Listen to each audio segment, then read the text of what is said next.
अस्सलामुअलैकुम। Horror stories के एक न्यू एपिसोड के साथ मैं हूँ मज़हर मलिक। कैसे हैं आप लोग? उम्मीद है खैरियत से होंगे। आज की ये खौफनाक कहानी जो मैं आपको सुनाने जा रहा हूँ, ये मुझे भेजी है असलम फ़हीम ने रहीम यार ख़ान से। वो कहते हैं ये सच्ची खौफनाक कहानी मैंने एक रिसाले के अंदर पढ़ी थी जो आज आपको सेंड करने जा रहा हूँ।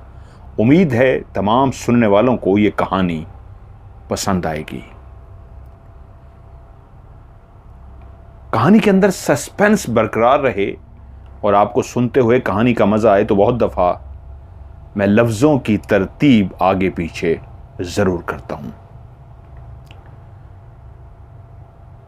कब्रिस्तान के अंदर हर तरफ अंधेरा छाया हुआ था। इस अंदाज का अंधेरा कि अगर कोई भी शख्स इस लम्हे इस कब्रिस्तान में दाखिल हो जाता तो खौफ के मारे उसकी दिल की धड़कन रुक सी जाती। लेकिन वो एक दीवाना सा इस अंदाज में आगे बढ़ रहा था जैसे उसके अंदर एक जुनून सवार हो चुका था। उस कब्रिस्तान के खौफ से बेखबर कहीं किसी कब्र के अंदर से कोई ढांचा अपना हाथ निकाल के उसकी टांग को ना पकड़ ले। दूर कहीं से कुत्तों के भौंकने की आवाज, ऐसा जबरदस्त खामोशी। लेकिन शायद वो जिस मकसद के लिए इस कब्रिस्तान दाखिल हुआ था उसके ऊपर एक जुनून सवार था और वो जुनून उसका इश्क था। अपने कंधे पे बोरी को लटकाए वो उस कब्र के करीब पहुंच गया जिसको आज शाम को ही तो वो देख कर गया था। एक बिल्कुल ताजी बनी हुई कब्र जिसके ऊपर अभी तक फूल मुरझाए नहीं थे। अपने प्यारे की कब्र पे जो फूल डाल कर गए थे वो फूल भी तरोताजा थे। सब खतरों से बेखबर उसने उस बोरी को नीचे रखा, उसमें से बेलचा निकाला।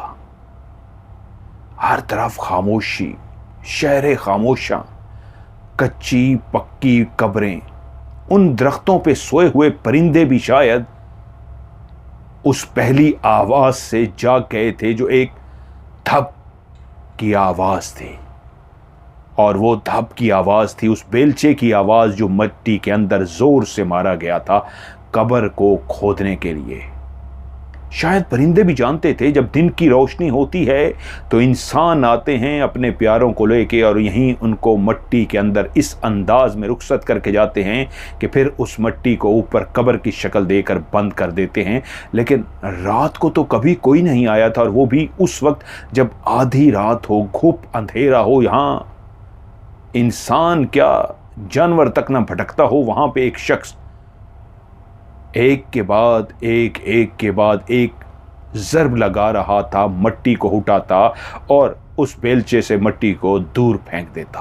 अब उस गहरी खामोशी के अंदर एक धप धप धप और मट्टी गिरने की आवाज थी जो शायद परिंदों की नींद में भी खलल डाल चुकी थी। वो आवाज कब्र को खोदते खोदते वो उस मकाम तक पहुंच गया जहां अब सिर्फ उस स्लेट्स को हटाना था तो नीचे जो भी कब्र के अंदर कफन पहने हुए मुर्दा मौजूद होता वो उसके सामने होता। और फिर उसने ऊपर रखी हुई वो स्लेट्स भी हटा दी। तभी उसने देखा तरोताज़ा मुर्दा जिसने कफन सफ़ेद लपेट रखा था, आज ही तो उसको दफनाया था, तरोताज़ा कफन था। उसने कब्र के अंदर उतर कर उस कफन में लिपटी लाश को बाहर निकाल लिया। और जैसे ही वो इस काम से फारिग हुआ, उसके लिए एक बहुत मुश्किल काम था एक अकेले शख्स का मुर्दे को कब्र के अंदर से उठाना और उठाकर बाहर रखना। वो कोई पहलवान तो नहीं था लेकिन उसका इश्क, उसका जुनून उससे ये सब कुछ करा रहा था।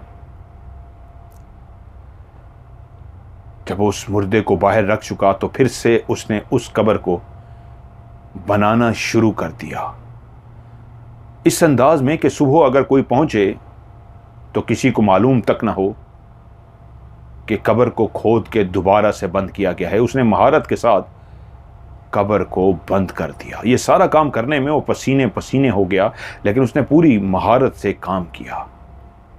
और वहीं आखिर में एक शख्स जो दूर कहीं मौजूद था वो उसके करीब आ गया। उसने उसे इशारा किया कि ठीक है, तुम जाओ, बाकी काम मैं संभाल लूंगा। उसने मुर्दे को उठाया और सीधा अपनी गाड़ी के अंदर जाकर रखा। वो गाड़ी के अंदर बैठा और गाड़ी चलाता हुआ रवाना हो गया। इंस्पेक्टर असलम आरिफ इंस्पेक्टर आरिफ थाने में बैठा हुआ था कि उसको इत्तला मिली कि एक शख्स का कत्ल हुआ है, खुदकुशी की है। ये किस तरह मारा है कोई नहीं जानता, लेकिन उसकी लाश पड़ी है। वो अपने सिपाहियों के साथ वहीं पहुंचा। अजीबो गरीब मंजर था। वो शख्स जो मुर्दा पड़ा था, उसके हाथ में बिजली की इस अंदाज में तार थी जैसे उसको करंट लगा हो, और उसकी गर्दन के ऊपर सोई चबोए जाने के जैसे निशान होते हैं, ऐसे उसकी गर्दन पर निशान थे। और लगता था जैसे वो खुदकुशी की नीयत से यहां पे आया था। एक मेडिसिन की डब्बी जिसके अंदर काफी ज्यादा गोलियां पड़ी थी वो खुली हुई पड़ी थी। शायद उसमें से कुछ मेडिसिन वो खा चुका था। कुछ समझ नहीं आ रही थी कि मेडिसिन खा के खुदकुशी की है, करंट लगा है, क्या है, कुछ समझ ना आया।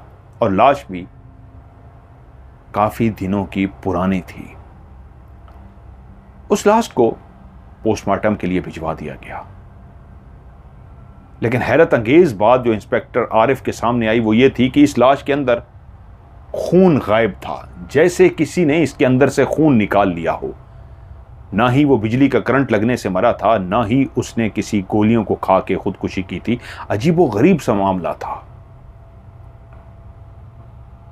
कौन है ये शख्स? इधर उधर से लोगों से पता किया तो सबने कहा इसका मिलना मिलाना बहुत कम लोगों से था, बहुत कम गो था। कोई इसको सलाम भी करता तो मुंह से जवाब देने के बजाय सिर्फ गर्दन हिला देता था। उसके बारे में ज्यादा मालूमात नहीं मिली थी। तब इंस्पेक्टर आरिफ ने उस घर की तलाशी लेनी शुरू की। इतना तो वो जान चुका था कि उस घर में मौजूद किताबों की मौजूदगी ये बताती थी कि वह इंतहाई एक पढ़ा लिखा शख्स था। सारी छानबीन करने के बाद एक डायरी इंस्पेक्टर आरिफ के हाथ लगी। वो डायरी नहीं थी। वो यकीनन जैसे ही उस डायरी के पहले सफ़े पे इंस्पेक्टर आरिफ पहुंचा और उसने पढ़ना शुरू किया तो उसी लम्हे वो सफ़े तेज़ी से बदलना शुरू हो गया, जैसे उसके दिमाग ने कहना शुरू कर दिया हो कि यही डायरी वो सुराग है जो इस मसले को, इस मामा को हल कर देगी। और सफ़ों को पलटते हुए जब आखिरी सफ़े तक पहुंचा तो उसने गहरा सांस लिया, जैसे अपने आप से कह रहा हो मैं समझ गया। उसने डायरी उठाई, अपनी जेब में रखी और बाकी भी जो भी एक देखभाल करनी थी चीज़ें, सामान, एक तफ्तीश के लिए जो करना होता है सब उसने किया और वो अपने ऑफिस रवाना हो गया। रात को जब अपने क्वार्टर में पहुंचा तो वो डायरी उसने फिर से खोली और पढ़नी शुरू की तो उसके सामने बहुत सारे राज खुलते गए।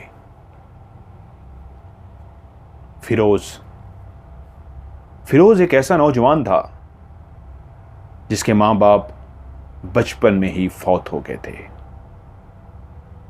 बहुत ज़्यादा हसीन व जमील तो नहीं था, लेकिन खुदा ने उसको ऐसी शक्ल दी थी कि आप उसको मामूली शक्ल का मालिक नहीं कह सकते, लेकिन एक दरमियानी शक्ल का खुश शक्ल इंसान ज़रूर कह सकते। माँ बाप के मरने के बाद उसने अपनी पढ़ाई को जारी रखा। माँ बाप उसके लिए जो कुछ छोड़ गए थे उनसे उसने अपने अखराजात उठाए, लेकिन वो पढ़ाई में इतना तेज था कि हर क्लास में फर्स्ट पोजीशन लेता। यहां तक कि कॉलेज लाइफ में भी वो उन ज़हीन तोलबा में शामिल होता था जिनको सिर्फ पढ़ने लिखने का ही शौक था। और वहीं जहां कॉलेज की तालीम उसकी मुकम्मल होने वाली थी, उसकी मुलाकात उसकी उस महबूबा से हुई जिसको देखते ही वो उस पे दिल हार बैठा। नायला। नायला उसकी जिंदगी में आई थी। न सिर्फ उसकी जिंदगी में आई, बल्कि नायला को देखते ही वो उस पे दिल हार बैठा। वो नौजवान होनहार जिसको तालीम के अलावा कभी होश ही नहीं होता था, अपनी तालीम मुकम्मल करने के आखिरी दिनों में जब उसने नायला को देखा तो अपने हाले दिल कह दिया। और नायला जो इंतहा की बला की खूबसूरत थी, जिसके पीछे कॉलेज के कई लड़के दीवाने थे, उसका हुस्न, उसकी खूबसूरती, उसकी बाल, आंखें, सब कुछ लड़कियां भी तारीफ करती कि कैसे खूबसूरत रेशमी लंबे टांगों तक झलकते बाल, कैसी खूबसूरत आंखें। लड़कों के साथ साथ लड़कियां भी उसकी दीवानी थीं। लेकिन नायला जानती थी कि इस कॉलेज में कौन सा लड़का है जिसने उसे लाइन मारने की कोशिश नहीं की, कौन सा लड़का है जिसने उससे बहाने से बात करने की कोशिश नहीं की। अगर कोई नहीं था जिसने उसको कभी मुंह नहीं लगाया था, अपने काम से काम रखा था, कभी किसी लड़की की तरफ नहीं देखता था, तो वो वाहिद लड़का था फिरोज। लेकिन जब फिरोज ने नायला के सामने अपना हाल दिल बयान किया तो वो हैरान रह गई। उसकी आंखें झुकी हुई थी और वो उससे कह रहा था कि ये सच है, माँ बाप के मरने के बाद मुझे किसी चीज़ का होश नहीं था सिवाय इसके कि मुझे अपने पाँव पे खड़ा होना है। मैंने अपनी तालीम पे तवज्जो फोकस रखी, कभी किसी लड़की की तरफ नहीं देखा, लेकिन जब आपको देखा तो देखता ही रह गया। लेकिन मेरे अंदर कहने की हिम्मत नहीं थी, आज तालीम मुकम्मल होने वाली है। लेकिन शायद मैंने ये बात अपने दिल में ही रखी, इसको बयां ना कर सका तो मैं अपने आप को माफ़ नहीं कर सकूंगा, क्योंकि मेरे अंदर इतनी चाहत कभी किसी के लिए पैदा नहीं हुई। और एक बात कहूं आपसे, आप भरपूर हक रखती हैं, आप मुझे इनकार कर सकती हैं, झुटला सकती हैं, बुरा भला कह सकती हैं, लेकिन शायद मैं इसके बाद किसी को प्यार नहीं कर सकूंगा। ये मैं अपने आप को बेहतर तरीके से जानता हूं। मेरी लड़की ज़िंदगी में कोई आए या ना आए, लेकिन यकीन मानिए मैं सारी ज़िंदगी आपसे प्यार करता रहूंगा। लैला ने, नायला जो उसके सामने बैठी उसकी बातें सुन रही थी, कुछ देर सोचती रही और उसके बाद कहा, फिरोज मैं जानती हूं आप वाकई तमाम नौजवानों से बहुत मुख्तलिफ हैं। अगर आपने मुझे पसंद किया है तो मैं इसका एहतराम करती हूं, लेकिन मुझे कल तक का मौका दीजिए। उसके बाद वो चली गई। अगले दिन फिरोज इतना परेशान हुआ कॉलेज ही नहीं आया। नायला उसे ढूंढती रही, लेकिन पता लगा आज वो कॉलेज नहीं आया। 2 दिन वो कॉलेज ना गया। जब वो तीसरे दिन कॉलेज गया तो नायला से चुपता फिर रहा था। वो समझ चुका था नायला ने ऐसे अमीरो कबीर, ऐसे खूबसूरत, ऐसे हैंडसम लड़कों को इनकार कर दिया है, तो मैं किस बाग की, किस खेत की मूली हूं। वो डरा हुआ था, जो एक दिन का टाइम लेके गई है वो ज़रूर मेरे ऊपर भड़केगी, बुरा भला कहेगी, सबके सामने खड़ा होकर मुझे डांट देगी, क्योंकि वो कई लड़कों को डांट चुकी थी। और तीसरे दिन जब वो पहुंचा तो उसने देखा सामने से नायला आ रही है। उसने जैसे ही नायला को देखा तो तेज़ी से साइड पे जाने की कोशिश की और वहीं से ही नायला ने उसको देख लिया और आवाज़ें देनी शुरू कर दी, फिरोज, फिरोज। वो सुन चुका था नायला की आवाज़ को, ऐसे इग्नोर करके आगे बढ़ता रहा, जैसे कह रहा हो कि मैंने आवाज़ को नहीं सुना। पीछे मुड़ के नहीं देखा और तेज़ तेज़ चलता हुआ काफ़ी दूर चला गया। और आगे जाकर उसने सुख का सांस लिया कि अब वो नायला से काफ़ी दूर आ चुका है। अब क्या करूं मैं? तो इतनी देर में उसको पीछे से आवाज आई, फिरोज। वो चौंक सा पड़ा। नायला उसके पीछे पहुंच गई थी। उसको सांस चढ़ा हुआ था, वो भी उसको फैसला कर चुकी थी आज पकड़ने का। वो एकदम से डर गया, उसके चेहरे का रंग उड़ गया और वो नैला की तरफ इस अंदाज में मुड़ा जैसे वो तैयार था कि नैला बहुत भड़केगी उसके ऊपर। उसने इधर उधर देखा, कोई है तो नहीं, आज मेरी इज्जत का कबाड़ा निकलने वाला है। तो नैला ने कहा, क्या हुआ है, तुम मुझसे भाग क्यों रहे हो, तुम 2 दिन से कॉलेज क्यों नहीं आए? तो उससे बोला नहीं गया। वो बुड़बुड़ाते हुए बोला, क्या क्या तुम मुझसे जवाब नहीं लोगे? तुमने मुझसे कोई सवाल किया था। मुझे पता है आप मुझे डांटेंगी। नहीं फिरोज, मुझे उसी दिन ही तुम्हें कह देना चाहिए था। मैं तुम्हारी मोहब्बत को कबूल करती हूं और सच्ची बात यह है, मुझे भी तुमसे मोहब्बत है। और यूं नायला उसकी जिंदगी में आ गई। नायला को वो इस दीवानगी से चाहता था, ये नायला भी नहीं सोच सकती थी। यूं उसी कॉलेज के अंदर उसको जॉब भी मिल गई, वो पढ़ाना शुरू हो गया। घर में कोई था नहीं कि रिश्ता मांगने के लिए जाता। नायला एक बहुत अच्छे खाते पीते घर से थी, वो एक गरीब फैमिली से था। नायला जानती थी कि वो अपने वालिदैन से बात करेगी तो उसके वालिदैन नहीं मानेंगे। तो नायला ने फैसला किया कि हम दोनों पढ़े लिखे हैं, मैं अपने वालिदैन से बात करूंगी, वो अगर ना माने तो मैं फिर भी तुमसे शादी कर लूंगी। ऐसा ही हुआ, उसने अपने वालिदैन से बात की लेकिन वालिदैन नहीं माने। उन्होंने कह दिया, अगर तुम ये शादी करोगी तो तुम्हारा हमसे कोई ताल्लुक नहीं होगा। वो उससे मोहब्बत का इकरार कर चुकी थी, उसका दिल नहीं तोड़ना चाहती थी। वो अपने माँ बाप को छोड़ कर आ गई और कहा, चलो मुझसे निकाह कर लो। आज मैंने अपने घर को खैराबाद कह दिया है, मैं अभी अपनी जुबान की पक्की हूं, तुमसे प्यार जो किया है। जानती हूं मेरे वालिदैन मेरी ये शादी कभी नहीं करेंगे, लेकिन मैं तुमसे जीने मरने की कस्में खा चुकी हूं। और यूं दोनों ने शादी कर ली। एक ऐसी खुशियों की जिंदगी जिसको वो सोच भी नहीं सकता था। एक हसीनो जमील पढ़ी लिखी लड़की उसकी बीवी बन जाएगी, एक अच्छी सैलरी वो ले रहा था, एक ज़रूरियात ज़िंदगी की जितनी चीज़ें इंसान के पास होती हैं वो सब उसके पास आ चुकी थी। वक्त बहुत खूबसूरत गुजर रहा था। नायला इस बात पे हैरान थी कि इतनी दीवानगी, इतनी इश्क, इतनी जुनून उसने वाकई इससे पहले नहीं देखा था कि शादी के बाद भी फिरोज की मोहब्बत में कमी नहीं आई थी, बल्कि दिन ब दिन उसकी मोहब्बत बढ़ती जा रही थी। वाकई उसने जो कहा था इश्क जुनून क्या होता है वो कर दिखाया था। लेकिन कुदरत उनके साथ क्या खेल खेलने वाली थी वो दोनों नहीं जानते थे कि कुछ अरसे के बाद नायला बीमार सी पड़ गई। और उधर जैसे ही वो बीमार हुई उसने उसका इलाज कराना शुरू किया। टेस्ट कराते कराते कराते पता लगा वो एक ऐसी बीमारी का शिकार हो चुकी है जो आखिरी स्टेज पे है और वो कुछ दिनों की मेहमान है, उसके बाद वो इस दुनिया में नहीं रहेगी। ये जैसे ही इत्तला फिरोज को मिली उसकी ज़िंदगी उसी लम्हे ख़त्म सी हो गई। उसको लगा कि आज ये ख़बर के कानों में आई है, मेरे जीने का मकसद ख़त्म हो गया है। वो तो नायला के बगैर जीने का सोच भी नहीं सकता था। वो तो प्यार पहले भी कर रहा था। ये खबर सुनने के बाद और ज़्यादा अपनी बीवी का ख्याल तो रख रहा था, लेकिन अंदर ही अंदर फैसला करता जा रहा था, अगर मेरी बीवी को कुछ हुआ तो वो अकेली नहीं मरेगी। वो अपने लिए मौत का बंदोबस्त कर चुका था। ऐसी मेडिसिन अपने पास लेकर वो रख चुका था कि जिस दिन बीवी मरेगी उसी वक्त वो भी मेडिसिन खा के उसके साथ लेट जाएगा। इस घर से एक नहीं 2 जनाजे उठेंगे। उसका इश्क, उसकी दीवानगी इजाज़त ही नहीं देती थी कि बीवी मर जाए और मैं जिंदा रहूं। वो तो पागल था, वो तो दीवाना था। प्रोफेसर, दीवाना प्रोफेसर। वो रोज सोचता क्या करूं क्या करूं क्या करूं। एक दिन उसको एक ऐसे शख्स के बारे में पता चला जो काला जादू करता था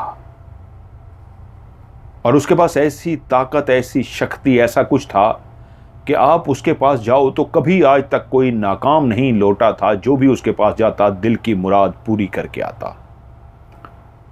वो भी उस आमिल के पास पहुंच गया। दूर, शहर से दूर अलग से उसने डेरा जमा रखा था। काफी लोगों का रश होता। जितने भी लोग वहां पे पहुंचे हुए थे वो सब शक्लों से ही नजर आते थे, परेशानियों से घिरे हुए। गुर्बत के मारे हुए। उनमें वाहिद शख्स एक प्रोफेसर था जो इन बातों पे यकीन कभी नहीं करता था, लोगों को इनके इन बातों के बारे में बताता था। आज मोहब्बत की उस जंग में जहाँ पे ज़िंदगी हारनी थी या फिर ज़िंदगी को बचाना था, वो ज़िंदगी के बचाने के लिए उस मकाम तक भी आ गया था जिसको वो मानता नहीं था। जब उसका नंबर आया तो उस शख्स के पास पहुंचा जो शक्ल से ही काला स्याह था, सिगरेट पे सिगरेट पी रहा था, उससे बदबू सी आ रही थी। यकीनन वो कई दिनों से नहाया नहीं था। उसने तेल इस तरह से सर में उंडेल रखा था जैसे पूरी शीशी उसने सर में डाल दी हो। बहुत ही अजीब सा शख्स था, कराहत सी महसूस हो रही थी। उसके पास गया और उसने उसे कहा, मुझे अपनी बीवी को बचाना है, उसके लिए मैं हर कीमत अदा करने को तैयार हूं, मैं कुछ भी करने को तैयार हूं, मेरी बीवी को बचा लीजिए। उस शख्स ने चंद लम्हे सामने बैठे हुए फिरोज को घूरा और कहा, क्या नाम है तुम्हारा? फिरोज। फिरोज, क्या करते हो? मैं प्रोफेसर हूं, पढ़ाता हूं। ठीक है, तुम बाहर बैठो, हम फारिग हो जाएं फिर तुमसे बात करते हैं। जब सब चले गए तो उस पीर ने फिरोज को बुलाया, कहा, अब बताओ क्या हुआ है तुम्हारी बीवी को और तुम क्या चाहते हो? उसने कहा, मैं बीवी से इतना इश्क करता हूं, इतना जुनून से प्यार करता हूं कि अगर उसको कुछ हुआ तो वो नहीं मरेगी, मैं भी उसके साथ मर जाऊंगा, और मैं ये फैसला कर चुका हूं। लेकिन मैंने कहा, क्यों ना एक कोशिश करूं। जब डॉक्टरों ने इनकार कर दिया है, डॉक्टर कहते हैं अब इसकी जिंदगी के कुछ दिन बच गए हैं, ये मर जाएगी, तो मुझे और कोई रास्ता नहीं नजर आया। किसी ने आपके बारे में बताया तो मैं आपके आगे हाथ जोड़ता हूं, मेरे पास जो कुछ भी है सब कुछ ले लीजिए, मेरी बीवी को बचा लीजिए। उस सामने बैठे हुए शख्स ने कहा, तुम्हारी बीवी बच सकती है, वो तो डॉक्टरों ने कहा है वो मर जाएगी, लेकिन मैं कह रहा हूं वो नहीं मरेगी, मैं उसे नहीं मरने दूंगा। ये लाइन उसने सुनी, वो एकदम से चौंका, उसने सर उठाया और बोला, आप सच कह रहे हैं? उसने कहा, हाँ मैं सच कह रहा हूं, लेकिन एक बात याद रखना, ये इतना आसान नहीं है, ये मुश्किल मरला है। तुम वैसे भी तो मरने लगे हो, वैसे भी तो जान देने लगे हो, लेकिन क्या अपनी बीवी को बचाने के लिए किसी और की जान ले सकते हो? वो एकदम से चौंका, जैसे उसको करंट सा लगा हो। जान? किसी की जान? हां, तुम्हें फैसला करना होगा। तुमने कहा मैं बीवी को बचाने के लिए हर हद को अबूल कर लूंगा, तो फिर जो कुछ तुम्हें कहा जाएगा वो तुम्हें करना पड़ेगा। जाओ, सोचना है तो सोच लो, अभी इतनी जल्दबाजी में फैसला मत करो, कल आना मेरे पास।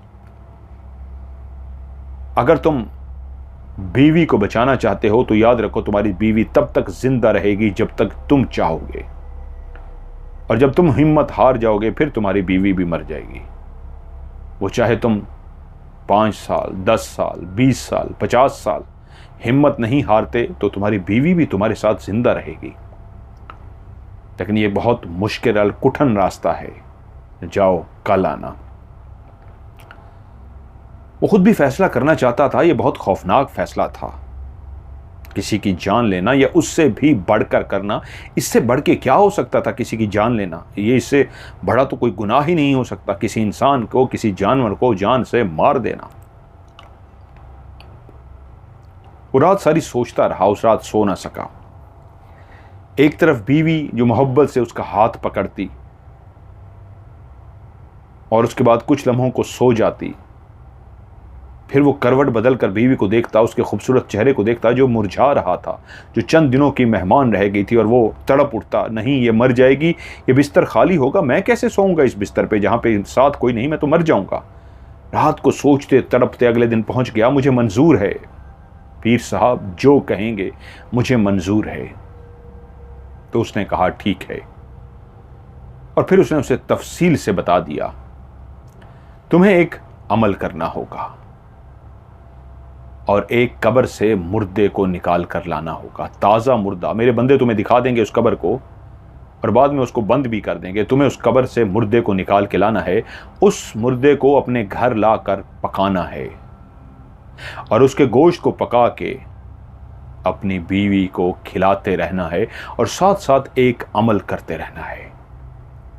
जब वो अमल मुकम्मल हो जाएगा तो फिर तुम्हारी बीवी को गोश्त खाना होगा, कच्चा या पक्का गोश्त। और ये जो पहली कब्र से तुम किसी के मुर्दा वजूद को लेकर आओगे, जब ये पका कर खिला दोगे तो वो गोश्त की ही आदी हो जाएगी। फिर उसको इंसानी खून, किसी जानवर का खून या गोश्त चाहिए होगा। खून उसकी खुराक होगी। जब तक खून उसको मिलता रहेगा वो जिंदा रहेगी। गोश्त जानवर का, इंसान का मिलता रहेगा, वो जिंदा रहेगी और ताकतवर होती जाएगी। उसका हुस्न, उसकी खूबसूरती, उसकी जवानी उसी तरह बरकरार रहेगी। लेकिन जैसे जैसे उसको भूखा रखोगे तो वो कमजोर पड़ती जाएगी। ये सब कुछ बहुत खौफनाक और भयानक था, लेकिन वो उसकी हामी भर चुका था। वो रात को ही तड़पता रहा था, अपनी बीवी को मरता हुआ नहीं देखना चाहता था। इसलिए प्रोफेसर फिरोज कब्रिस्तान गया था और लाश को निकाल के अपनी गाड़ी में रखकर अब वो घर की तरफ जा रहा था। एक ऐसा नौजवान जो हमेशा पढ़ाई में टॉप करता था, नाइला के इश्क में ऐसा पागल जनूनी हुआ था, ऐसा दीवाना हुआ था, आज उसकी जिंदगी को बचाने के लिए कब्र से एक मुर्दे को निकाल लाया था। उसने गाड़ी जाके अपने घर के अंदर खड़ी की और उसके बाद उस मुर्दे को उठाकर वो अंदर ले गया। उसने इससे पहले जिंदगी में ऐसा काम कभी नहीं किया था। वो कर भी कैसा सकता था, एक मासूम सा इंसान था, लेकिन आज वो उस बीवी की मोहब्बत में उसको बचाने के लिए सब कुछ करने को तैयार था। तभी वो तमाम औजार जो उस वजूद को काटने के लिए वो लेकर आया, उसने उस जिस्म के बकिया हिस्से को बड़े से फ्रीज़र में रख दिया और जो वजूद के हिस्से काट चुका था उनको पकने के लिए उसने हांडी पे चढ़ा दिया। इंसान के वजूद को वो पका चुका था और उसके बाद वह वजूद जो उसने पकाया था, उससे पहले उसे कुछ पढ़ना था। वो खड़ा होकर उसने पढ़ा और उसके बाद उन सब चीज़ों पे जो काट के उसने रखी थी प्लेट के अंदर, उनके ऊपर वो फूंके मारता रहा और उठाकर अपनी बीवी के सामने जैसे ही गया, वो बीमार सी जो लेटी हुई थी, उसने ऐसे खुशबू से सूंघी गोश्त की और एकदम से कहा, कितनी ज़बरदस्त खुशबू आ रही है। वो हैरान हुआ, वो बदबू जो उसके अपने नाक में जा रही थी, जब वो उसको निकाल रहा था, मुर्दे की एक बदबू होती है, लेकिन वो उसको खुशबू कह रही थी। यकीनन वो उल्टे सीधे कलमात थे जो वो अदा कर रहा था, जो जादू के थे, जिसकी वजह से ऐसा हो रहा था। और जब वो खाने के लिए बैठी और उसने खाया तो वाकई उसने महसूस किया कि वो जो बिस्तर पर पड़ी हुई सी थी, खाना खा के इतनी खुश हो गई, उसके चेहरे पे मुस्कुराहट आई और कहा, कितना ज़बरदस्त तुमने खाना बनाया है, मुझे अपने अंदर ताकत महसूस हो रही है। वो समझ गया उसने सही कहा था। अगर उसने पैसे मुझसे काफ़ी ज़्यादा लिए हैं और जो अमल मुझसे कराने जा रहा है वो शैतानी अमल है, मैं अपनी आखिरत तबाह कर चुका हूं। उसी रात मैंने यही तो फैसला करना था, क्या अपनी बीवी को बचाने के लिए अपनी आखिरत तबाह कर लूं। तो फिर मेरे दिमाग ने मुझे कहा था, तू अगर अपनी आखिरत तबाह नहीं करना चाहता तो क्या अगर तेरी बीवी मर जाएगी तो तू जिंदा रह सकेगा? नहीं तो क्या करेगा? खुदकुशी, वो भी तो हराम मौत है। और जब तू हराम मौत मरेगा तो उसके लिए भी तो तू दोज़ख में डाला जाएगा। और अगर उसकी जिंदगी को बचाने के लिए भी तू कोई ऐसा अमल करेगा तब भी दोज़ख में डाला जाएगा। दोनों काम जो भी तू करे, खुदकुशी करे या उस शख्स के बताए हुए अमल को करे, दोनों ही तुझे दोज़ख के अंदर लेकर जाएंगे। तो बोल क्या चाहता है तू?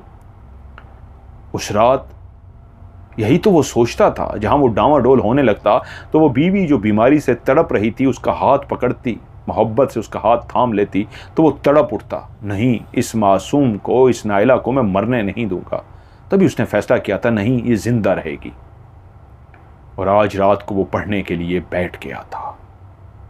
जो चीजें उसने उसको पढ़ने के लिए मंत्र सिखाया था वो जान चुका था, ये एक शैतानी खेल है जिसको वो खेलने जा रहा है। उसने एक गुड़िया सी बनी हुई उसे दी थी, उसने उसको उसके सामने रखा। एक छुरी उसके हाथ में थी। वो कुछ पढ़ता और छुरी से उस गुड़िया के वजूद के एक हिस्से को काट देता। इसी तरह वो अगले दिन फिर से पढ़ने के लिए बैठा और उसी गुड़िया के एक हिस्से को उसने काट दिया। रोज उसने कुछ पढ़ना था और उसके टुकड़ों को काटना था। और जैसे ही 21वीं रात होनी थी, वही गोश्त जो उसने बीवी को खिलाया था, उसका चंद टुकड़े एक मखसूस हिस्से के उसने खुद खाने थे।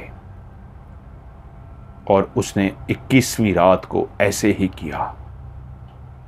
वो मखसूस हिस्से जो वो पका चुका था, जिसमें से अपने लिए हिस्सा रख चुका था, जब उसने खाया तो उसके अंदर ऐसे लगा जैसे आग सी लग गई हो, उसके अंदर तूफान सा आ गया हो, उसका सर शाएं शाएं करना शुरू हो गया, उसके वजूद को झटके लगने शुरू हो गया। ऐसा लगता था जैसे उसको कोई बार बार बार बार बार बार बार बार करंट लगा रहा हो। वो उसके अंदर इतनी तकलीफ की शिद्दत आ गई कि वो मछली की तरह तड़पना शुरू कर दिया। उसकी दिल की धड़कन तेज हो गई उस टुकड़े को खा के, और उसका वजूद कांप रहा था। उसको समझ ना आए मैं क्या करूं। तभी उसको याद आया 21वीं रात को जब वो टुकड़ा खाना है, तो उसके बाद जब तुम वो पढ़ने के लिए बैठोगे तो उसी जगह के टुकड़े को काट देना, तुम्हें सुकून आ जाएगा। उस गोश्त के टुकड़े को खाते ही उसके वजूद के अंदर ऐसी आग लगी हुई थी, ऐसी बेचैनी थी, ऐसा वो तड़प रहा था, उसको कुछ याद ही नहीं रहा था। और जब उसको याद आया तो वो फौरी तौर पे पढ़ने के लिए बैठ गया। और पढ़ते पढ़ते उसी गुड़िया के उस हिस्से के अंदर जैसे ही उसने छुरी गाड़ दी, एकदम से ऐसे लगा जैसे वजूद के अंदर एक तूफान सा आया हुआ था, और वो तूफान थम सा गया। और एकदम से उसने ठंडी सांस ली। उसके दिमाग की शाएं शाएं रुक सी गई थी। दिल की धड़कन आहिस्ता आहिस्ता नॉर्मल होनी शुरू हो गई थी। जिस्म की कपकपाहट, जिस्म के झटके लेना, एक एक हिस्से के अंदर ऐसे दर्द हो रहा था जैसे कोई सुई छुरी उसके वजूद के अंदर गाड़ देता हो। बैक वक्त 8 से 10 छुरियां उसके मुख्तलिफ हिस्सों में कोई इकट्ठे गाड़ देता हो। इतनी शिद्दत, इतना तकलीफ उसको हो रही थी। उस गुड़िया पे पड़ते हुए उसने छुरी क्या गाड़ी, वो तूफान थम सा गया। 41 रातों में अब उसने एक और कब्र से निकाल, 21 रातों के बाद जब उसने खुद भी खा लेना था, बीवी को भी खिलाने लेना था, एक लाश और निकालनी थी। और तभी उस रात के बाद वो फिर से उसी शख्स के पास गया और उसे बताया कि 21 रातें हो चुकी हैं और मैं ये कर चुका। तो उसने कहा ठीक है, कब्र तुम्हें बता दी जाएगी और जाकर वहां से एक और लाश निकाल लेना। उसने वैसे ही किया। फर्क ये था, जब पहली दफा वो कब्रिस्तान में दाखिल हुआ था और चलता हुआ कब्रिस्तान में जा रहा था, तो उसके ऊपर इतना जुनून सवार था कि मुझे मेरी बीवी को बचाना है, क्योंकि उस वक्त तक उसके अंदर खौफ था, पता नहीं मेरी बीवी बच सकेगी या नहीं। एक बेयकीनी की सी कैफियत थी। लेकिन 21 रातों के बाद अब उसको यकीन हो चुका था, जो काला मंतर, वो शैतानी मंतर वो कर चुका है, उसको पता था उसको अपनी आखिरत तो ख़राब कर चुका है, वो वापस लौट कर नहीं जा सकता। इतना उसको यकीन आ गया था, वो बेयकीनी यकीन में बदल गई थी कि जब तक मैं चाहूँगा मेरी बीवी ज़िंदा रहेगी, वो शक्तियाँ, वो काली ताकतें मेरी बीवी को बचाए रखेंगी, और जब मैं हट जाऊँगा मेरी बीवी भी मर जाएगी। आज कब्रिस्तान में जाते हुए उसको पहले शायद फिर भी कोई हल्का फुल्का खौफ महसूस हुआ हो, आज उसको कोई खौफ नहीं था। उसको अपने आप से नफरत हो गई थी, सिवाय अपनी बीवी के, जिससे वो चाह के भी नफरत नहीं कर सकता था, जिससे वो शदीद प्यार करता था। उसने फिर से एक कब्र को निकाला और जब बंद करने का टाइम आया तो वही उसी आमिल का एक चेला मौजूद था। उसने उसे जाने का इशारा किया। कफन में लिपटी लाश को लेकर वो घर पहुंच गया। बाकी 21 रातें भी उसने अमल को मुकम्मल कर लिया। और उसकी बीवी जो बिल्कुल बिस्तर पे थी, अब वो बिल्कुल ठीक हो चुकी थी, लेकिन एक तब्दीली उसके जिस्म के अंदर आई थी। उसकी आंखें चमकना शुरू हो गई थी। उसकी आंखों में एक ऐसी कशिश पैदा हो गई थी, उसकी आंखों में एक ऐसी लाइट आ गई थी कि अगर कोई भी उसकी आंखों में देख लेता तो वो रुक सा जाता, थम सा जाता, उसकी बीवी नायला के कंट्रोल में चला जाता। वाहिद एक फिरोज था जिस पे उन आंखों का असर नहीं हुआ था, वरना वो ये देख चुका था और उसको उस आमिल ने भी बता दिया था, उसकी आंखों में एक ऐसी चमक आ जाएगी जिसकी आंखों में वो एक दफ़ा देख लेगी, कुछ लम्हों के लिए वो सख्ते में आ जाएगा, वो अपने हवास को खो देगा, थोड़ी देर के बाद उसके हवास बहाल होंगे, फिर से हवास को खो देगा, इसी तरह हवास खो देगा, नॉर्मल हो जाएगा, मुसलसल हवास नहीं खोएगा, कुछ लम्हे के लिए उसके हवास गड़बड़ हो जाएंगे, फिर उसको झटका लगेगा, अगर वो ताकतवर है तो ठीक हो जाएगा। कोशिश करना अपनी बीवी को बाहर मत निकालना, लोगों के सामने मत लेके आना, इसको दूर ले जाओ। जिस जगह पे तुम रहते हो यहाँ तुम्हारा हल्का अहबाब है, मिलने वाले लोग हैं, अगर तुम्हारी बीवी से कोई भी मिल लिया तो बहुत ख़तरनाक हो जाएगा, चले जाओ, यहाँ से दूर चले जाओ। अब वो खुश था, नायला ठीक हो चुकी थी और नायला भी इन सब बातों से वाकिफ थी। नायला बीमारी के दिनों में जब उसका हाथ पकड़ती थी, प्यार से उसका बाजू थामती थी, उसके हाथ में हाथ डालकर लेटती थी, तो वो भी अपनी मोहब्बत का इजहार कर रही होती थी। जानती थी मैं अब कुछ अरसे की मेहमान हूं, जानती थी अब मुझे मर जाना है, तो उसको सिर्फ दुख इस बात का था कि मैं अपने प्यार करने वाले शौहर को छोड़कर मर जाऊंगी। लेकिन जब उसने उसे गोश्त खिला दिया था तो उसके बाद उसको ताकत मिली थी, तो उसने कहा था मैं तुम्हें मरने नहीं दूंगा नायला, या तो फिर हम दोनों मरते हैं, तुम मरोगी तो तुम्हारे साथ मैं भी मरूंगा, मैं तुमसे जुनून की हद तक प्यार करता हूं, तुम मुझे जानती हो, जिन भूत चुड़ैलें जादू इन सब पे मैं दूर भागता हूं, मानता हूं इनको लेकिन दूर भागता हूं, लेकिन तुमको इस दुनिया को छोड़ता हुआ नहीं देख सकता। मैंने यही फैसला किया था कि मैं भी तुम्हारे साथ मर जाऊंगा, फिर मैंने देखा मैं तुम्हें ही क्यों मरने दूं, खुदकुशी करूंगा, वो भी तो हराम मौत है, तो तुम्हें मरने ही क्यों ना दूं, तो मैंने वो कर दिया है, अब तुम नहीं मरोगे। और वो भी जिस तरह दिन ब दिन ठीक होती जा रही थी, उसको भी अंदाजा हो गया था कि उसके शौहर उसको बचाने के लिए हर हद को अबूर कर गया है। अब वो अपने अंदर ताकत महसूस करती थी, लेकिन वो घर के अंदर ही रहती थी। जब 41 रातें पूरे हो गए तो कई दफ़ा मिलने वाले आए थे, उसने बहाना बना दिया था, लेकिन वो इस घर से 41 रातों तक नहीं जा सकता था। और 41 रातों के बाद उसने अपनी बीवी को लिया और दूर अपने उस छोटे से गांव में चला गया, जहां आज भी उसका आबाई घर उजाड़ सा, वीराना सा पड़ा हुआ था। वो अपनी बीवी को लेकर उसी गांव में चला गया। गांव के लोग उसको भूल चुके थे, उसके माँ बाप को तो याद रखे हुए थे, लेकिन वो बच्चा जो चला गया था माँ बाप को मरने के बाद,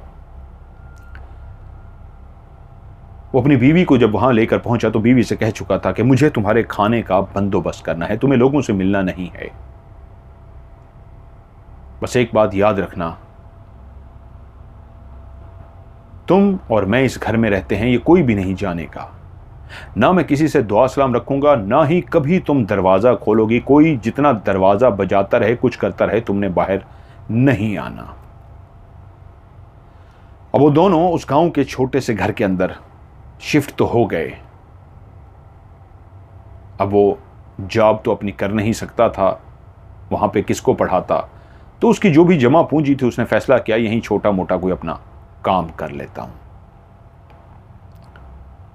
उधर गांव वालों ने एक शख्स को देखा जो पढ़ा लिखा है, लिबास भी शहरियों की तरह पहनता है, उस घर से निकलता है, घर को ताला लगा देता है, कोई उससे मिले, गांव के लोग मिलने मिलाने वाले होते हैं, मेहमान नवाज होते हैं, कोई गांव में नया आया होता है तो उससे दुआ सलाम करते हैं, खैर व आफियत दरियाफ्त करते हैं, लेकिन उस शख्स को रोकने पे भी वो रुकता नहीं था, चला जाता था जैसे किसी से बोलना ना चाहता हो।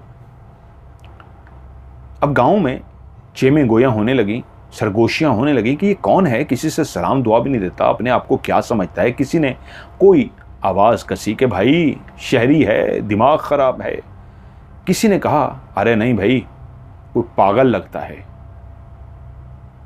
और कुछ दिनों के बाद एक नौजवान ने कहा मुझे लगता है ये किसी औरत को भगा कर लाया है शहर से, तभी उस औरत के साथ उस घर में रहता है, किसी से दुआ सलाम भी नहीं रखता और ताला लगाकर चला जाता है और वापस आता है ताला खोल कर अंदर चला जाता है, किसी से मिलना मिलाना पसंद नहीं करता। तो किसने सवाल पूछा क्या तुमने उस औरत को देखा है जिसको भगा कर लाया है?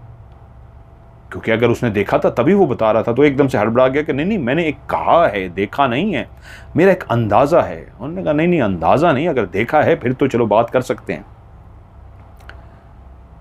लेकिन एक बात उस शख्स के बारे में सबने महसूस की थी, वो बेज़रर था, किसी को तकलीफ नहीं देता था, किसी के साथ बुरा पेश नहीं आता था, अपने काम से काम रख रखा था।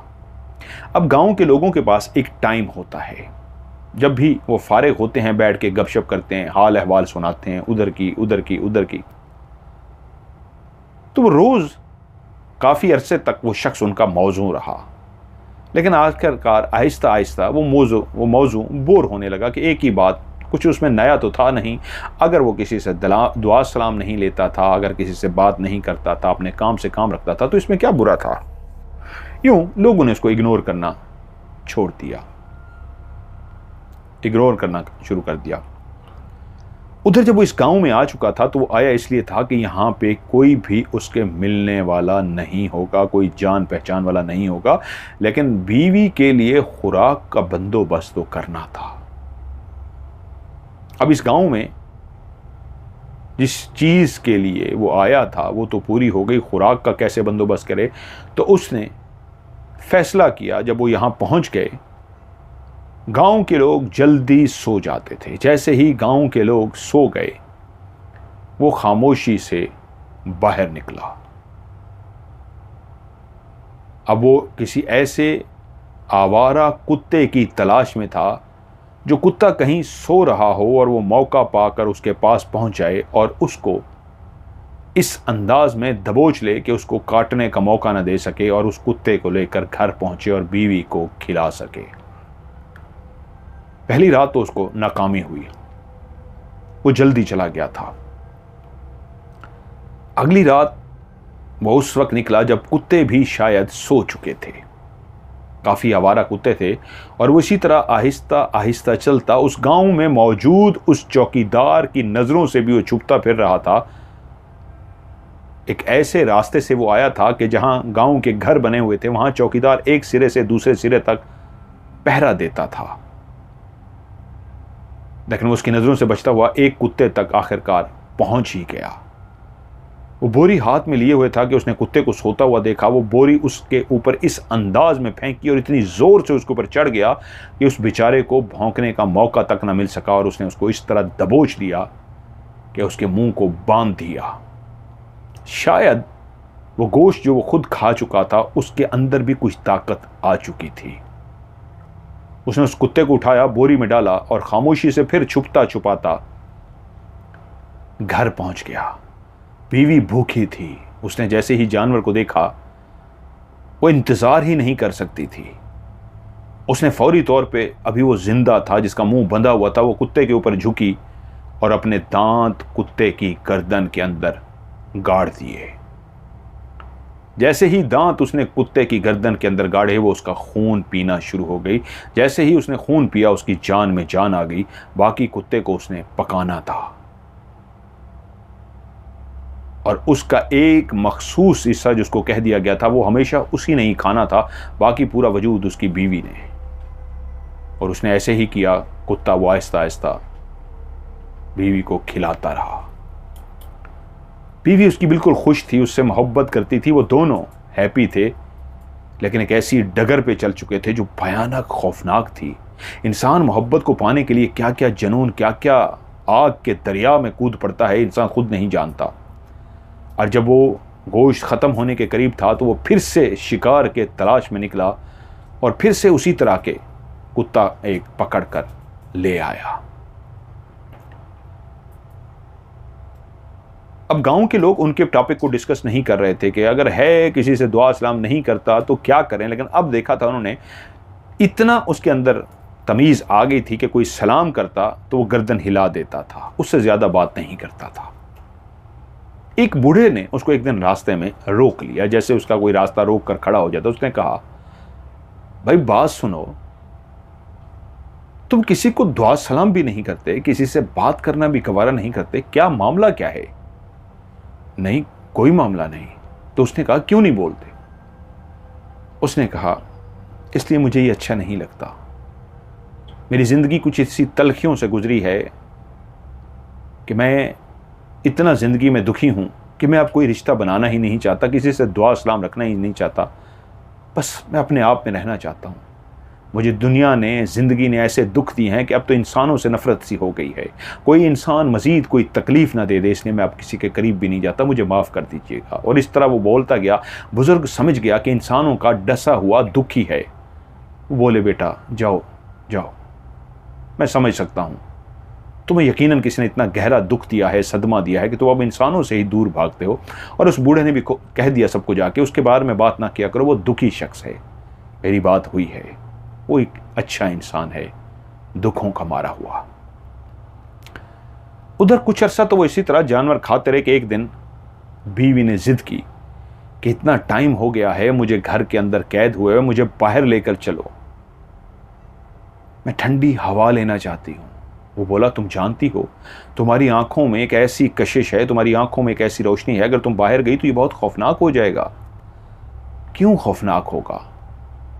वो बोला, बाहर चौकीदार फिरता है, मैं जब शिकार के लिए जाता हूं मुझे पता है मुझे कितनी है, लेकिन अगर वो कभी चौकीदार मिल भी गया तो मैं इस अंदाज में फेंक दूंगा, उसको पता नहीं लगेगा, तुम्हें वो देख लेगा, मैं क्या जवाब दूंगा। वो बोली, कोई बात नहीं, तुम मुझे लेकर चलो। वो इतना जिद करती रही, वो अपनी मोहब्बत के आगे आखिर हार गया और कहा, ठीक है, आधी रात के वक्त हम चलेंगे। जब आधी रात हुई तो वो दोनों इस अंदाज में घर से निकले कि कोई उनको देख ना ले। चौकीदार जो दूर से ही चलता हुआ आता तो अपनी लकड़ी को ज़मीन से मारता, इस आवाज़ में पैदा करता हुआ आता कि अगर चोर या कोई भी है तो वो ये जान ले कि यहाँ चौकीदार है। तो चौकीदार का गांव में मतलब यही होता था कि एक आवाज़ देना, जिस तरह जागते रहना भाइयों का मतलब यही होता था कि मैं हूँ, एक आवाज़ लगा रहा हूँ, सदा लगा रहा हूँ, मैं यहाँ रखवाली के लिए मौजूद हूँ। वो दोनों उस चौकीदार से बचते बचाते काफ़ी दूर चले गए। वहाँ एक बड़ा सा घर था जिसके बाहर कुछ गाय और भैंस बंधी थी। जहाँ पे गाय और भैंसें बंधी हुई थी वहीं पे दो तीन उन्हें कुत्ते भी रखे हुए थे जो रखवाली के लिए थे कि अगर बाहर जानवर बंधा हुआ है तो कुत्ते भी वहां पे पहरा देते थे। जैसे ही वो उनके करीब पहुंचे तो कुत्ते जैसे ही उनकी निगाह सामने आती नायला पे पड़ी तो उन कुत्तों ने बजाय भौंकने के ऊपर आसमान की तरफ मुंह करके, जैसे कोई कुत्ता रोना शुरू कर देता है, बड़ी अजीब सी आवाज में ऊ करके रोता है, इस अंदाज में वो कुत्ते रोना शुरू हो गए, जैसे डर से गए हों, सहम से गए हों, जैसे कोई बला, कोई आत्मा, कोई चुड़ैल, कोई डाइन आ रही हो, वो ऐसे रोते जा रहे थे। और जानवर जो अपने ज़मीन पे बैठे हुए आराम कर रहे थे, लेटे हुए थे, एकदम से उठ के खड़े हो गए, इतने बेचैन हो गए कि रस्से तुड़वाने के लिए जानवरों को एक अल्लाह ताला ने ताकत दी हुई है, वो शैतानी ताकतों को देख लेते हैं। वहाँ पे तो सिर्फ दो शख्स थे, फिरोज़ और नायला। वो जानवर किस शैतानी ताकत को देख रहे थे कोई नहीं जानता। कुत्ते भी रो रहे थे और जानवरों ने तो बाकायदा अपने रस्सों को तुड़वाने की कोशिश की। तभी नायला ने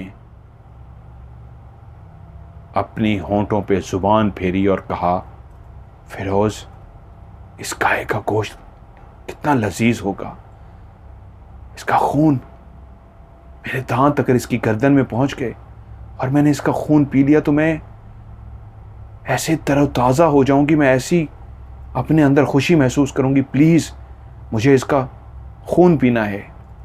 वो एकदम से अलर्ट हो गया कि नहीं, मैंने तुम्हें मना किया था। ये कुत्ते जिस तरह रो रहे हैं, जानवर रस्सा तुड़वाने की कोशिश कर रहे हैं, उन्हीं की आंखों के सामने जानवर ने रस्सा तुड़वाया और भाग पड़े और कहा, वो देखो वो भाग गए हैं, चलो वापस, इससे पहले कि घर वाले जाग जाए और हम किसी मुसीबत का शिकार हो जाएं। वो अपनी बीवी को लेकर सीधा वापस आ गया। उसको अपनी गलती का एहसास हुआ कि उसने नायला की बात को मानकर सही नहीं किया, यह बहुत गलत हो गया है। अगर आज वो जाग जाते और ये भांडा फूट जाता, वो नायला को देख लेते तो बहुत गलत हो जाता। उस आमिल ने मना किया था कि ये किसी के सामने ना जाए वरना बहुत गलत हो जाएगा। वो नायला को समझाता रहा, नायला तुम्हें बचाने के लिए मैंने क्या कुछ किया है और इससे ज्यादा मैं कुछ नहीं कर सकता। तो वो उससे प्यार से बोली, क्या तुम्हें मुझसे प्यार नहीं है? बोला, तुम्हें प्यार तुम कैसा सवाल कर रही हो? अगर तुमसे प्यार ना होता तो ये सब कुछ मैं कैसे करता? तुम जानती हो मैं एक प्रोफेसर था, पढ़ाना मेरा काम था, और मैंने क्या से क्या किया है ये मोहब्बत में ही किया है। तो वो बोली, अगर तुमने मेरी मोहब्बत में मुझे ज़िंदगी दे दी है तो क्या मेरी प्यास नहीं बुझाओगे? कैसी प्यास? मैं तुम्हारे लिए सब कुछ तो करता हूं। वो बोली, मुझे इंसान का खून पीना है, प्लीज़ किसी इंसान का खून ला दो। मैं कैसे ला दूं इंसान का खून, कैसे ला दूं नैला? वो रोना शुरू हो गई। प्लीज़ मैं टूट रही हूं, अंदर से तड़प रही हूं जानवरों का खून पी के, मुझे किसी इंसान का खून पिलाओ। वो उसको रोता देख के मचल सा गया, उसको चुप कराना शुरू हो गया और उससे वादा कर बैठा, ठीक है मैं तुम्हारे लिए कोई बंदोबस्त करता हूं। अब वो परेशान था कि नायला के लिए इंसान का खून का बंदोबस्त कैसे करे। उसने काफ़ी सोचो विचार के बाद फैसला किया। एक घर के बारे में वो देख चुका था कि जब वो निकलता था उस घर के बाहर कुछ बच्चे खेल रहे होते थे और वो खेलते खेलते दूर भी भाग जाते थे, भागते फिरते थे। तभी उसने फैसला किया और जाकर छुपकर एक जगह बैठ गया। अंधेरा फैल चुका था, बच्चे खेलते रहे, लेकिन कोई भी बच्चा अकेला ना आया। तो वो जब अंधेरा फैल गया, बच्चे अपने घरों को चले गए। वो घर खाली लौटा तो बीवी जो उसका इंतजार कर रही थी बोला, आज शिकार नहीं, कल फिर कोशिश करूंगा। अगले दिन फिर से बैठ गया और आखिरकार शिकार हाथ आ गया। एक बच्चा खेलते खेलते दूर जाकर छुप गया। वो छुपन छुपाई खेल रहे थे, उसको ढूंढते फिर रहे थे। वो जैसे ही उस छुपी हुई जगह पे गया, बच्चे ने मुड़ के देखा, वो यही समझा शायद उसने मुझे ढूंढ लिया है, लेकिन वो तैयार था कि बच्चा हिल भी ना सके, आवाज़ भी ना निकाल सके। वो बच्चे को दबोच चुका था। उसने ऐसे बच्चे को दबोचा और उठा के बंद किया, उसके मुंह को कपड़े से बांधा, उसके हाथ पांव बांधे कि बच्चा बेचारा मासूम था, कुछ भी ना कर सका। वो उसको बोरी में डालकर घर ले आया और उस बच्चे को उसने बीवी के आगे रख दिया। वो पागलों की तरह उसकी गर्दन पर टूट पड़ी और उसके खून का एक एक कतरा निचोड़ कर पी गई। जब उसकी प्यास बुझी तो वो अपने शौहर के गले लग गई और उसको चूमना शुरू हो गई, उसको प्यार करना शुरू हो गई। वो तरोताज़ा, वो हसीनो जमील जैसे कोई इंसान कुछ अच्छा खा के, अच्छा पहन के, मनपसंद मुराद जब उसकी पूरी होती है तो खुशी से झूम उठता है। तो वो ऐसी ही दीवानगी उस पर सवार हो चुकी थी।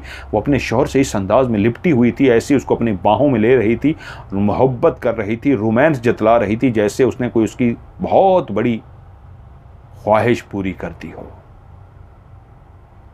और वो मियाँ बीवी इस अंदाज में एक दूसरे से लिपटे थे जैसे बीवी के लिए आज बहुत बड़ा खुशी का दिन हो। उधर गांव के अंदर जब बच्चा गायब हुआ तो सबके लिए बेइंतहा परेशानी थी और पहली दफ़ा फिरोज़ भी गांव के लोगों के साथ इस तरह जाकर बैठा कि उसको पता लग सके लोग क्या बातें कर रहे हैं और उस पर शक भी ना हो, क्योंकि अगर वो अब लोगों से ना मिलता तो शक और गहरा हो जाता। इसलिए वो लोगों के साथ बैठा और अफसोस कर रहा था कि मिल जाएगा, परेशान ना हूं, बच्चा मिल जाएगा। काफ़ी कोशिशें की गई, उस इलाके की पुलिस भी आई, दूर से सब कुछ देखा गया, लेकिन बच्चे का ना पता लगना था ना लग सका। उधर दूर दराज अलग थलग बना हुआ जो उसका घर जहाँ पे वो रहता था, घर से घर जुड़ा हुआ भी नहीं था, वो उसका घर था ही एक ऐसी ज़मीन के हिस्से पे जहाँ पे इर्द गिर्द ज़मीनें थीं और उसके बीच में उसका घर था। कोई उसके घर में ज़बरदस्ती तो घुस नहीं सकता था, इसलिए किसी को पता भी नहीं था और कोई उससे पूछ भी नहीं सकता था क्या तुम्हारी बीवी है। अगर वो कहता हाँ है तो किसी को एतराज़ क्या था, अगर वो नहीं मिलना चाहता था तो। एक दिन लेकिन एक शख्स ने आवाज़ सुन ली नायला से बोलते हुए। घर में जब वो बातें कर रहा था तो अगले दिन वो उससे मिला और उसने पूछा क्या तुम्हारे घर में बीवी है? उसने कहा हाँ है। क्यों? नहीं। उसने कहा तुम क्यों पूछ रहे हो? उसने कहा मैंने किसी औरत की आवाज़ सुनी है। उसने कहा हाँ मेरी बीवी है। तो उसने कहा तुम सबसे अलग थलग रहते हो, तुम बीवी को भी? उसने कहा मैं पहले भी कह चुका हूँ, मुझे किसी से मिलना पसंद नहीं है, दुनिया ने हम पे बहुत जुल्म तोड़े हैं, मैं नहीं चाहता मेरी बीवी को या कोई और दुख दे सके, दुनिया देती ही दुख है। उसने फिर से उसको कंट्रोल कर लिया। वो शख्स भी यही समझा कि अगर वो नहीं मिलना चाहता तो इसमें क्या गुनाह है। लेकिन अब बीवी जुनूनी हो चुकी थी। इंसान का खून पी के उसको एक लत सी पड़ गई थी। अब वो उसको जानवर का खून अच्छा नहीं लगता था। अब वो चाहती थी इंसान का खून उसको मिले। अब वो मौके की तलाश में थी कि शौहर इधर उधर हो और वो घर से बाहर निकल सके। एक दिन ऐसे ही हुआ, शौहर उसके पास आया, वो गपशप की और वो दोनों सो गए। वो सोई नहीं थी, वो जाग रही थी। अंदर से वो कुंडी लगाकर सोया था। बीवी ने देखा वो गहरी नींद सो चुका है। वो उसने कुंडी खोली और घर से बाहर निकल गई। वो जैसे ही चलती हुई उस जगह पे पहुंची जहां उसका आमना सामना उस चौकीदार से होने लगा था। ये एक ऐसी जगह थी जहां पे वीराना था। चौकीदार मुड़ने ही लगा था क्योंकि इस कोने तक वो आता था और उसके बाद वो वापस मुड़ जाता था। वो मुड़ने ही लगा कि उसको पीछे से एक आवाज़ आई। उसने देखा एक औरत चलती हुई आ गई है। वो एकदम से अलर्ट हो गया और बोला, कौन हो तुम? वो अपनी आवाज़ में बोली, मैं हूँ भाई, मैं हूँ एक मजबूर औरत, जान बचाती हुई आई हूँ। और इस तरह पीछे देखती हुई आई जैसे डरी हुई हो। वो समझ गया कि कोई मजबूर औरत है। और जैसे उसके करीब आई तो उसकी हुस्न, उसकी खूबसूरती और उसकी आंखों की चमक उसने जैसे ही देखी, वो तो एकदम से सब कुछ भूल गया और अपने हवास खो बैठा। और उसको इस तरह टिकटिकी बांधे देखना शुरू हो गया। वो समझ गई कि मेरी आंखों की कशिश ने इसको कुछ लम्हों के लिए दीवाना कर दिया है। लेकिन ये कुछ सेकंड्स के लिए होती थी कैफियत। इंसान का दिमाग नॉर्मल हो जाता, फिर कुछ सेकंड के बाद उसकी कैफियत यही हो जाती कि होश खो देता, फिर वो नॉर्मल हो जाता। इससे पहले वो नॉर्मल होता, वो तेज़ी से आगे बढ़ी और उसने दोनों दांत उसकी गर्दन में गाड़ दिए। वो तो एक सख्ते की सी हालत में था कि वो अपने आप को छुड़वा भी ना सका और वहीं पे ज़मीन पे गिरा। जब वो उसका खून पी चुकी तो उसके वजूद का कच्चा गोश्त खा के उसके जिस्म को ऐसे उधेड़ के वहाँ से तेज़ी से भागी और वापस अपने बिस्तर पर जाकर लेट गई। शौहर को पता भी ना चल सका। और जब सुबह हुई तो गांव के अंदर एक शोर मच गया था। चौकीदार को किसी जानवर ने, किसी ने बेदर्दी से इस तरह काट पीट डाला था कि उसके जिस्म के ऊपर से हर तरफ से गोश्त, जैसे कोई शेर, चीता, भेड़िया या कोई भी जानवर हमला करके गोश्त को नोचता है, किसी ने ऐसे उसके जिस्म से गोश्त को नोच डाला था। सब बहुत ज़्यादा डर गए, घबरा गए कि शायद कोई अब खतरनाक किस्म का जानवर गांव के करीब आ गया है जिसने चौकीदार को मार डाला है। लेकिन उधर फिरोज जान चुका था यहां जानवर तो कोई नहीं आया, ये काम किसका हो सकता है। वो लोगों को यही कहता हुआ, हाँ हाँ कोई और चौकीदार रखना चाहिए, अलर्ट किस्म का रखना चाहिए, बिल्कुल ये तो गांव का ख़तरा हो सकता है। अब वो भी गांव के साथ घुलना मिलना शुरू हो गया था। कम बोलता था लेकिन अब उसकी भी दुआ सलाम शुरू हो गई थी।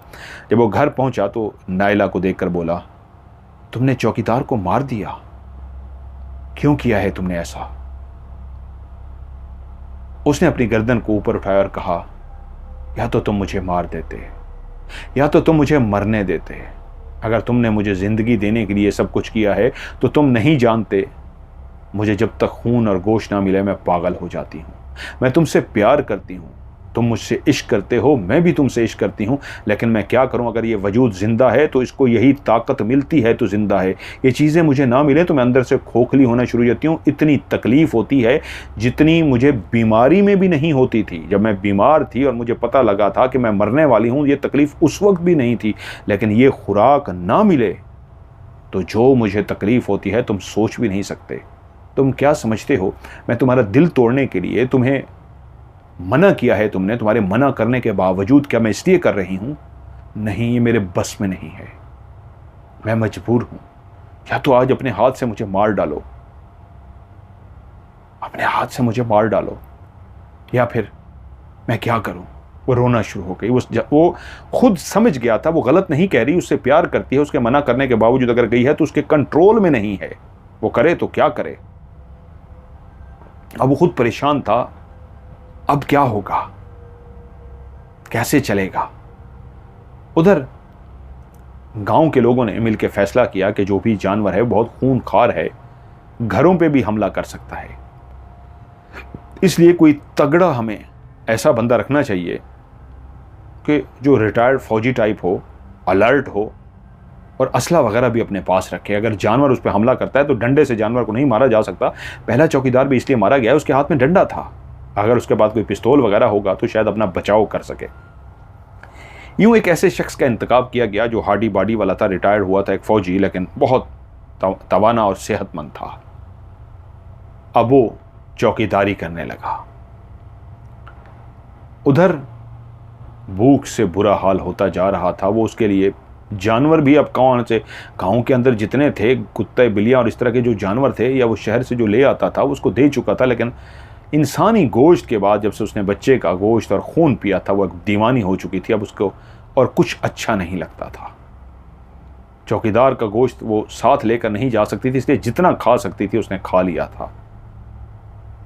पेट भरने पे वो छोड़कर भाग गई थी, उसको उठा नहीं सकती थी। उधर नया चौकीदार बहुत अलर्ट था। अब फिर से एक रात शोहर को सोता देखकर वो बाहर निकल आई। उस चौकीदार ने 2 कुत्ते भी अपने साथ रख लिए थे, शिकारी कुत्ते जो अलर्ट होते। पिस्तौल वो हमेशा अपने पास रखता और बहुत ही अलर्ट होके, पहला तो फिर भी जरा ढीला सा था, ये बहुत अलर्ट था कि एक रात उसने देखा एक औरत दूर से चलती हुई आ रही है। उसने जोर से आवाज लगाई, कौन है तू, कौन है? उसने समझा कि शायद कोई गड़बड़ है। रुक जा, वहीं पे रुक जा। वो रुक सी गई। वो उससे दूर खड़ा रहा, उसको कुछ देर देखता रहा। ये अब यकीन हो गया कि एक औरत ही है और कुछ भी नहीं। तो खुद से चलता हुआ उसके करीब गया, लेकिन उसने अपना हाथ इस तरह जेब में रख लिया था कि पिस्तौल हाथ में पकड़ लिया था, अभी बाहर नहीं निकाला था, और कहा, उसके चेहरे की तरफ देखा तो वो तो हसीन और जमील औरत थी, इंतहा की बला की खूबसूरत, और कहा, कौन हो तुम और क्या कर रही हो? वो समझा शायद ये कोई गिरोह है, उनने औरत को आगे भेज दिया है, पीछे इनके साथ कोई और बंदे भी होंगे। उसने इधर उधर देखा और कहा, तेरे साथ कौन है, किसके साथ आई है तू? और उधर उसने कहा, मैं किसी के साथ नहीं आई हूं, मैं एक मजबूर औरत हूं, तुम मुझसे डर क्यों रहे हो? क्या हो गया है तुम्हें? तुम्हें मुझसे डर लग रहा है एक औरत से? मैं निहत्ती अकेली औरत हूं, तुम देख लो इधर उधर। उसने इधर उधर देखा, तसल्ली की, और वाकई कुछ भी नहीं था। वो औरत मजलूम बन के, मासूम बन के खड़ी रही। जब वो पूरी तसल्ली कर चुका, हाँ एक औरत ही और कुछ भी नहीं है, उसका डर भी खत्म हुआ। कुत्ते मुसलसल अजीब अंदाज में रो रहे थे। उसको गड़बड़ का एहसास तो हो गया था। वो चलता चलता उस औरत के करीब गया और उसकी आंखों में जैसे ही उसकी निगाह पड़ी, आंखों में आंखें डालने की देर थी कि कुछ सेकंड के लिए वो सकते की सी हालत में आया। उसके हुस्न, उसकी दीवानगी में, उसकी खूबसूरती में अजीब सा हो गया। और वो उसके करीब जाने लगी कि मुझसे डर रहे हो? देखो तो सही, मैं कितनी खूबसूरत हूं। क्या तुम्हें मेरी खूबसूरती, मेरी ये जवानी अच्छी नहीं लगी? वो इस तरह करती करती उसके करीब गई, उसको गले लगा के उसकी गर्दन पे अपने दांत गाड़ना चाहती थी, लेकिन एकदम से जैसे वो होश में आ गया। लेकिन उस वक्त तक वो उसकी गर्दन पे दांत रख चुकी थी।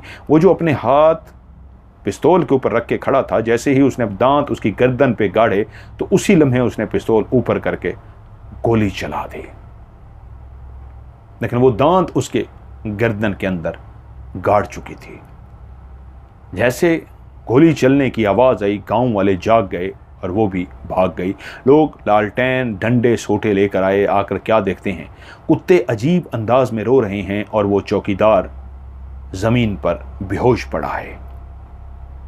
वो अभी जिंदा था, मरा नहीं था, लेकिन वहां पे एक खून भी पड़ा था। जिसको भी उसने गोली मारी थी उसका खून गिरा हुआ था।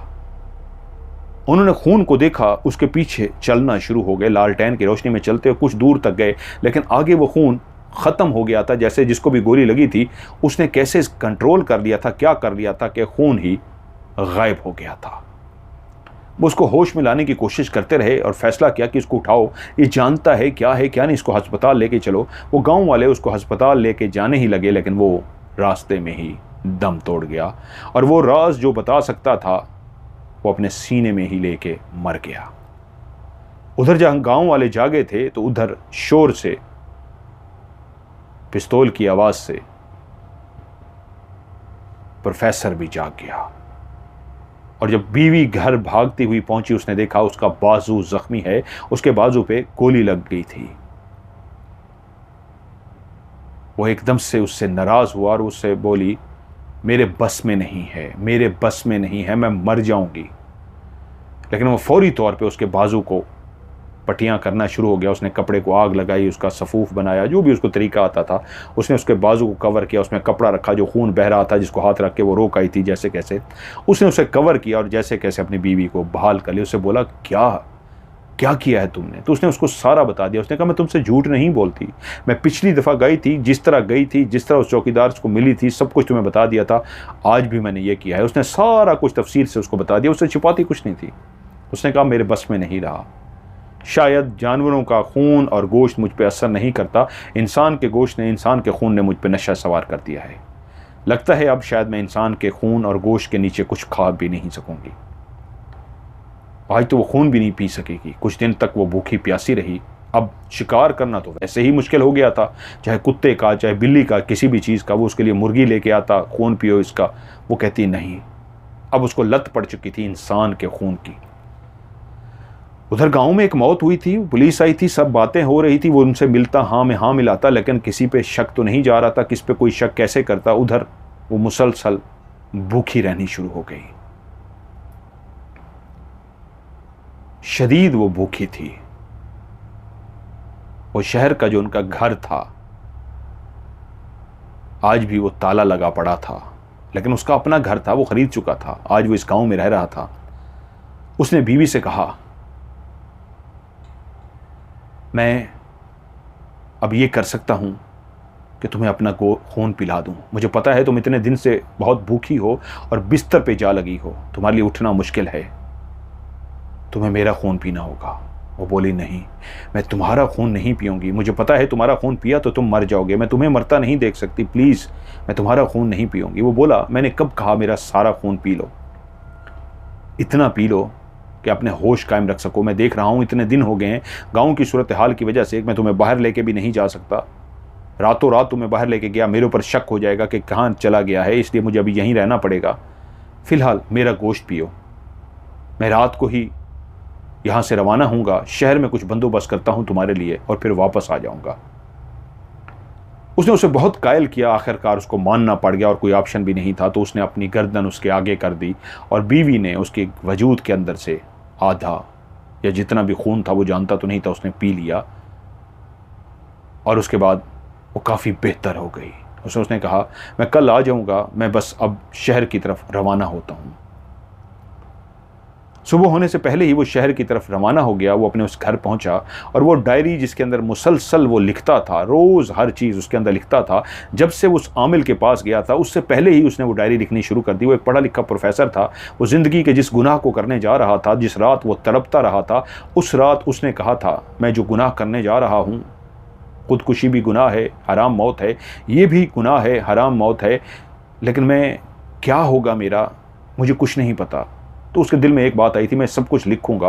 और वो सब कुछ डायरी में लिखता गया, लिखता गया, लिखता गया। आज जब वो शहर पहुंचा तो उसने कहा, मेरी बीवी ने मेरा खून पिया है, उसको ताकत आ गई थी, लेकिन लगता है वो कुछ ज़्यादा ही खून पी गई है। शायद जब वो दांत रखती है तो उसको याद नहीं रहता कि कितना खून पीना है, कितना नहीं, क्योंकि इससे पहले आज तक वो जितना भी खून पीती थी वो दांत लगाती थी और उसके बाद खून का एक कतरा भी नहीं छोड़ती थी। पता नहीं उसने मेरे वजूद के अंदर कितना पिया है। मैं वहाँ से चला हूँ तो मुझे नकाहत महसूस हो रही है और अब इस डायरी को लिखते हुए लगता है जैसे शायद मैं बच ना सकूँ। बेहतर है मैं अपने आप को मार दूँ, करंट लगा दूँ, गोलियाँ खा लूँ या क्या कर लूँ। उसने डायरी लिखी, वापस रखी। उसके बाद उसके साथ क्या हुआ वो उस डायरी में नहीं था। वो मरा कैसे, खून तो उसने पी लिया था, उसको नकाहत महसूस हो रही थी, वो तो उसने लिख भी लिया था, डायरी में रख भी लिया, लेकिन उसके बाद जिस तरह गिरा हुआ था, तार उसके हाथ में थी, मेडिसिन थी, ये किसी को कुछ ना पता लग सका। और इंस्पेक्टर जो उस डायरी को अपने घर में बैठा पढ़ रहा था, इंस्पेक्टर आरिफ, वो सारे मसले को समझ चुका था कि क्या हुआ है।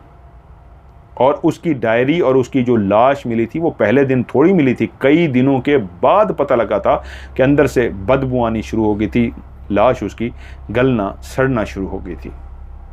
कई दिनों की पुरानी लाश थी। इसलिए जब उसने उसको डायरी को पढ़ लिया तो वो जान गया किस गांव के अंदर उसका घर है और वहां पे उसकी वो बीवी क्या मौजूद है। उस डायरी को उसने कहा कि बजाय किसी के हाथ चले उसने उसको आग लगा दी। वो तो मर चुका था, प्यार के इश्क में, जनून में मर चुका था, अपना खून पिला चुका था, लेकिन अभी आखिरी काम बाकी था। इंस्पेक्टर आरिफ सीधा वहीं पहुंचा। उसी घर को ढूंढते ढूंढते वो उस घर तक पहुंच गया। उसको घर बाहर ताला लगा हुआ था। इंस्पेक्टर आरिफ ने उस ताले को तोड़ा और अंदर दाखिल हुआ।